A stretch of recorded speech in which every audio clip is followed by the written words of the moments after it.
Section 1. A man wants to find out about a language course.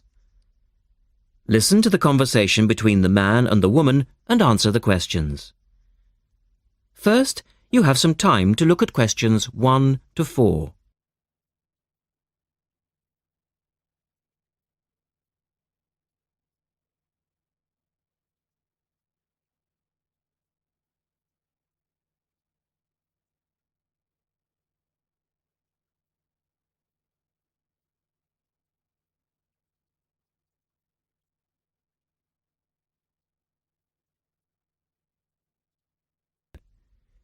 You should answer the questions as you listen, because you will not hear the recording a second time.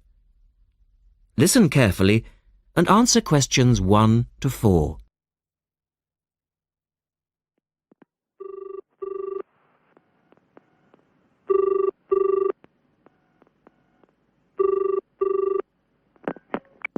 Good morning, University Language Centre. How can I help you? I'm interested in doing a language course. I did Mandarin last year and now I'd like to do Japanese. Can you give me some information about what courses are available at your centre and when they start, that sort of thing? Yes, certainly. Well, we actually offer a number of courses in Japanese at different levels. Are you looking for full-time or part-time? Oh, I couldn't manage full-time as I work every day, but evenings would be fine and certainly preferable to weekends. Well, we don't offer courses at the weekend anyway, but let me run through your options. We have a 12-week intensive course, 3 hours, 3 nights a week. That's our crash course, or an 8-month course, 2 nights a week. I think the crash course would suit me best, as I'll be leaving for Japan in 6 months' time. Are you a beginner? Not a complete beginner, no. Well, we offer the courses at 3 levels. Beginners, lower intermediate and upper intermediate, though we don't always run them all. It depends very much on demand. I'd probably be at the lower intermediate level, as I did some Japanese at school, but that was ages ago. Right. Well, the next Level 2 course begins on Monday the 12th of September. There are still some places on that one. Otherwise, you'd have to wait until January or March. No, I'd prefer the next course. The woman asks the man for some details about himself. Look at questions 5 to 10.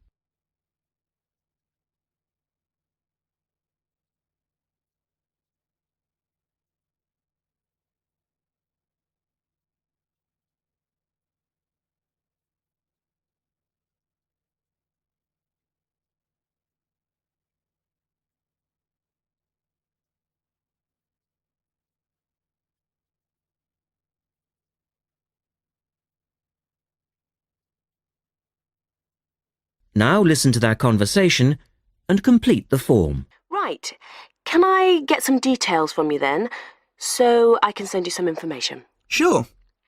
What's your name? A family name first. Haggerty. Richard.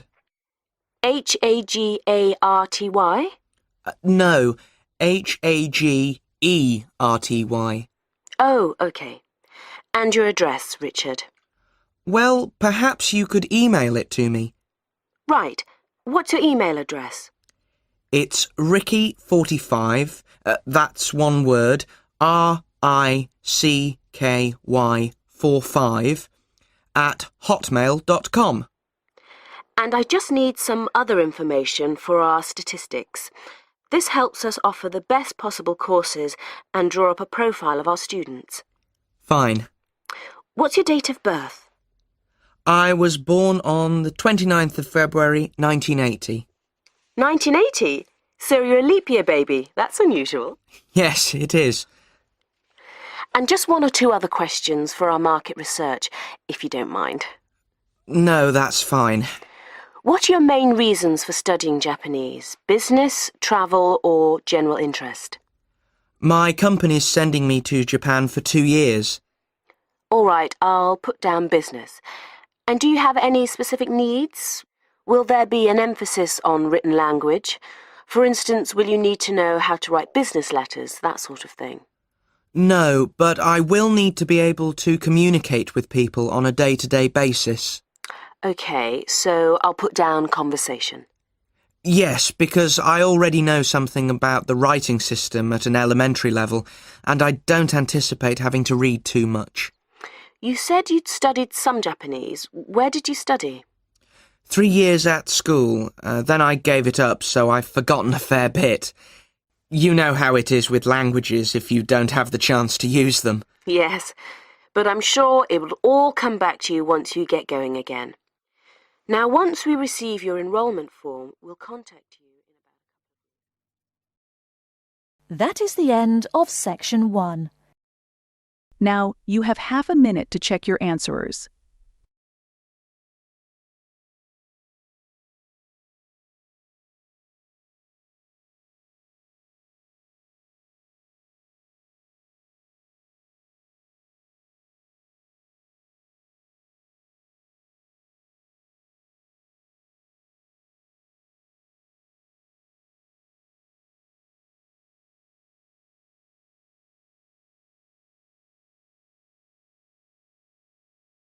Section 2. You will hear a reporter talking on the radio about an artist's exhibition. Look at questions 11 to 18.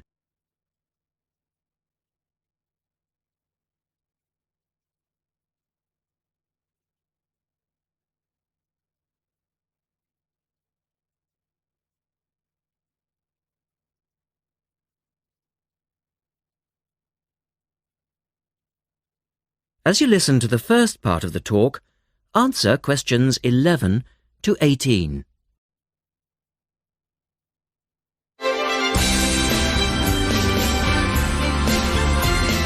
And now for some information on local events and activities. A couple of announcements for art lovers and budding artists alike. First, a new collection of artwork is going on show to the public next month in the form of an artist's exhibition. The exhibition will include many different types of art, over 100 different pieces by 58 artists from the local area. It's being held at the Royal Museum, which, for those of you who are unfamiliar with the area, is located opposite the library in West Street, right on the corner. The actual address is number 1 Queen's Park Road. It isn't difficult to find. The exhibition will run for 9 weeks and will begin on the 6th of October and continue until the 10th of December. So there's plenty of time for you to go along and have a look, and I'm sure that will be worth doing. What will you see there?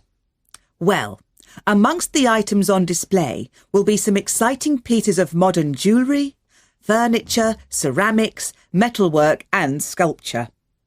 To give you some examples, local artist Kate Main will be there to discuss her collection of pots and bowls that she has made to resemble garden vegetables.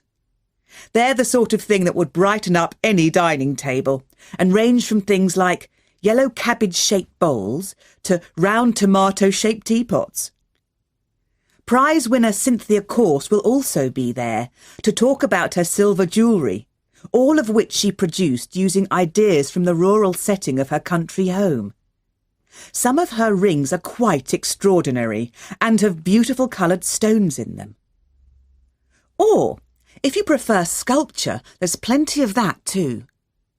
Take, for example, Susan Cupp's sculpture of 25 pairs of white paper shoes.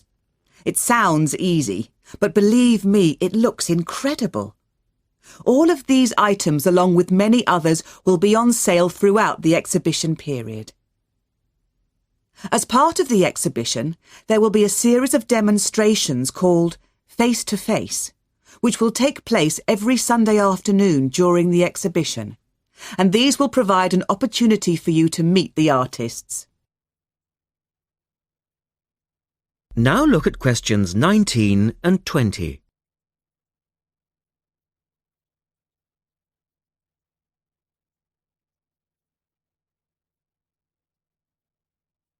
As the talk continues, answer questions 19 and 20. The second set of activities are for those who would prefer to indulge in some artwork themselves. The Artists' Conservatory are holding a series of courses over the autumn period. The courses cover all media and include subjects such as Chinese brush painting, pencil drawing and silk painting. All the tutors are experienced artists. Course sizes are kept to a minimum of 15, and there will be plenty of individual assistance. All the sessions offer excellent value for money and the opportunity to relax in a delightful rural setting.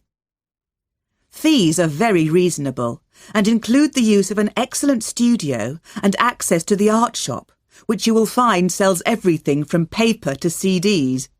And they also include the provision of all materials. For more information on dates, cost and availability, you should get in touch with the programme coordinator on 4592 839 584 or go direct to the website, which you will find is... That is the end of section 2. Now, you have half a minute to check your answers.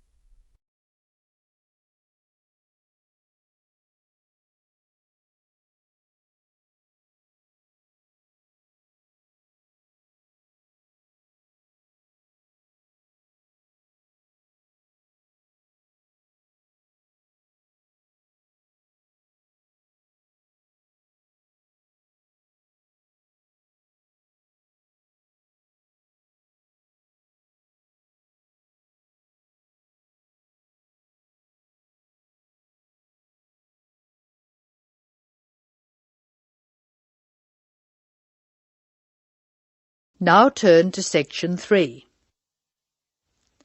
Section 3. You are going to hear a conversation between Anne and Marcia. In the first part of this conversation, they are talking about the commands of training dogs. First, look at questions 21 to 25. Note the examples which have been done for you.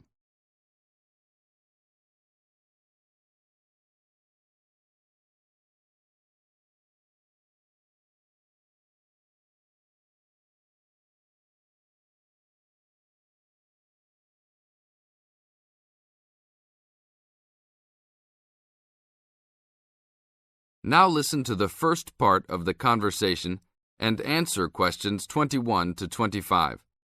Complete the table showing different commands for different forms of dog training. So that research paper we have to do next, the one about how are different styles of training dogs, how do you think you'll approach writing it? You know, I've been thinking about it. I feel that the best way to write it is to divide the paper into two main parts. In the first part, we'd be analysing some examples of each style of training dogs.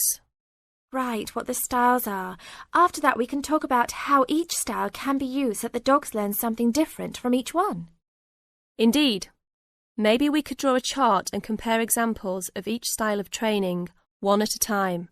So the different kinds of training would be simple obedience training. There you would have things like teaching them to sit, stay in one place and so on. Right. So included in here would be simple audio commands like speak. Yes, basic commands are just spoken words, aren't they?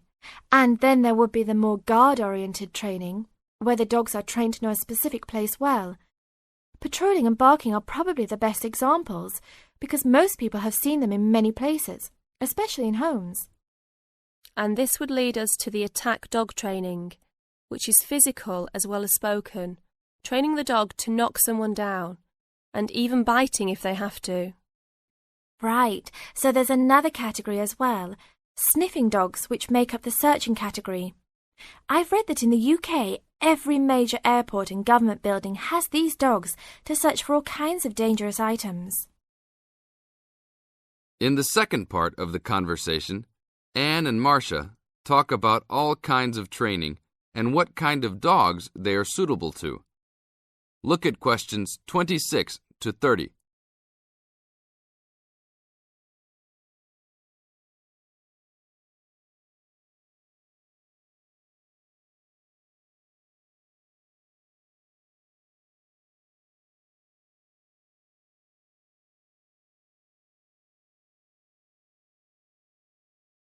As you listen to the conversation, match A, B, C with the following forms of dog training. One has been done as an example for you. Listen carefully and answer questions 26 to 30. I can believe that. Well, we have a good list to build on. We're finally getting started now, so let's try to figure out when each type of dog training should be used. I guess we can start by trying to figure out the best situation for each type of dog training. What do you mean? What I mean is whether each type of training should be used with different kinds of dogs. We could use basic obedience training, for example, and ask whether it's more useful for a small dog, a medium-sized dog, and so on. In this case, I'd say obedience training is best with small dogs, because they tend to get excited easily, and this will help keep them out of trouble. OK, that makes sense. Then let's look at physical training.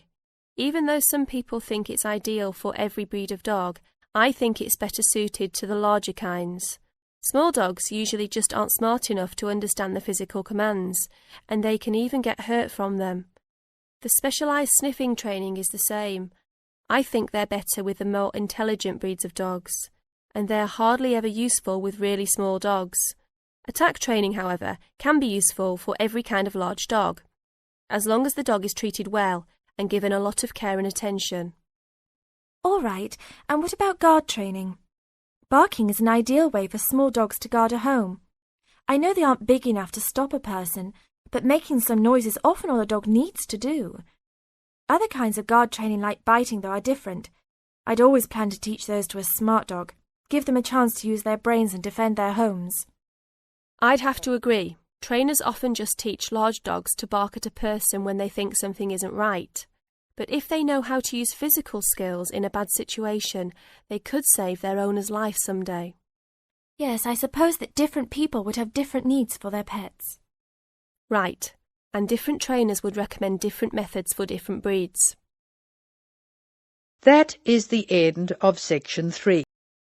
Now, you have half a minute to check your answerers.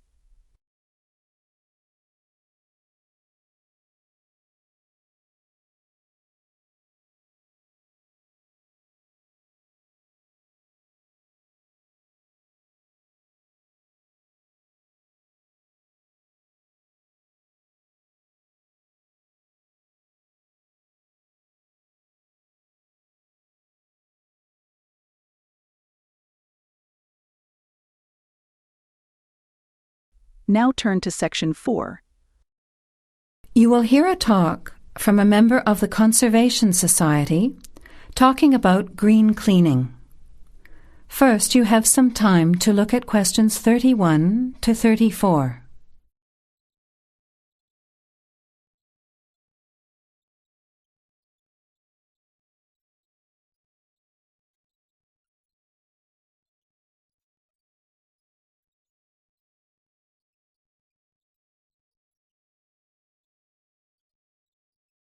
Now, listen carefully to the talk and answer questions 31 to 34. Good morning, everyone. It's a pleasure to be here as a representative of the Conservation Society to talk to you about green cleaning. In other words, about ways you can help to save the environment at the same time as saving money. I'll start with saving money, as we're all interested in that, especially students who are living on a tight budget. Probably none of you has sat down and calculated how much you spend on cleaning products each year, everything from dishwashing detergent, window cleaners and so on, through to shampoos and conditioners for your hair, and then those disasters, products to get stains out of carpets or to rescue burnt saucepans. I can see some nods of agreement. Even if you don't spend a lot of time on housework, you'd end up spending quite a lot of money over a period of time, wouldn't you? We can save money on products and also use products which are cheap, biodegradable and harmless to the environment. These I will call green products. Unfortunately, most cleaning products on sale commercially are none of these, and many of our waterways and oceans are polluted with bleach, dioxins, phosphates, and artificial colourings and perfumes. Also, think how many plastic bottles each household throws away over a year. They'll still be around in landfill when you are grandparents. So we often feel there's nothing we can do to make a difference, but we can. The actual recipes are on handouts you can take at the end of the talk. The sorts of ingredients I'm referring to are things like bicarbonate of soda, eucalyptus oil, ammonia, vinegar, lemons, pure soap. Lastly, many people find they are allergic to modern products. So for all you asthma sufferers, keep listening. Nothing in these recipes should cause you any problems. An end to itching and wheezing. Now you have some time to look at questions 35 to 40.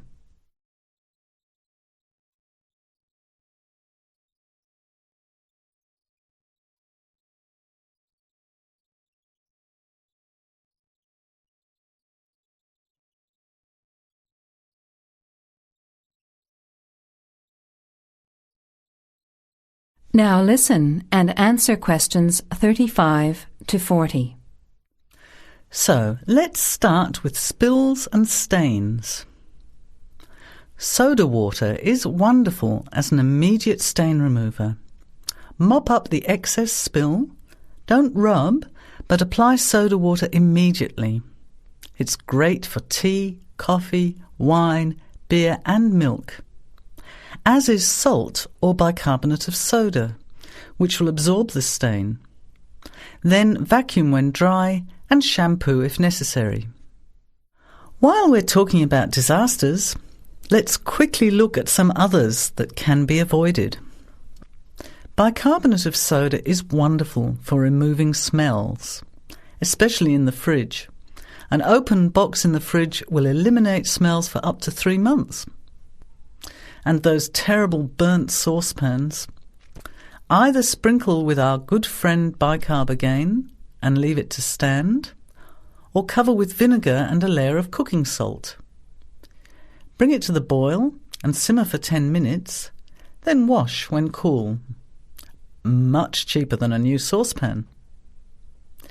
Then there are heat rings on wooden furniture. Simply rub with a mixture of salt and olive oil, or for scratched furniture, use olive oil and vinegar. Now, let's look at general cleaning. First, the floors. If your floor covering is made of slate, cork or ceramic tiles or lino, it probably only needs a mop or a scrub with vinegar in a bucket of water. Carpets can be shampooed using a combination of pure soap, washing soda, cloudy ammonia and some boiling water. You put a small amount of this mixture onto the mark on the carpet, rub with a cloth until it lathers, and then wipe off the excess. A smelly carpet can be deodorized by sprinkling bicarbonate of soda on the surface, leaving overnight, and vacuuming off the next day. Cleaning in the kitchen, bathroom and toilet is the next section. That is the end of section 4. Now you have half a minute to check your answerers.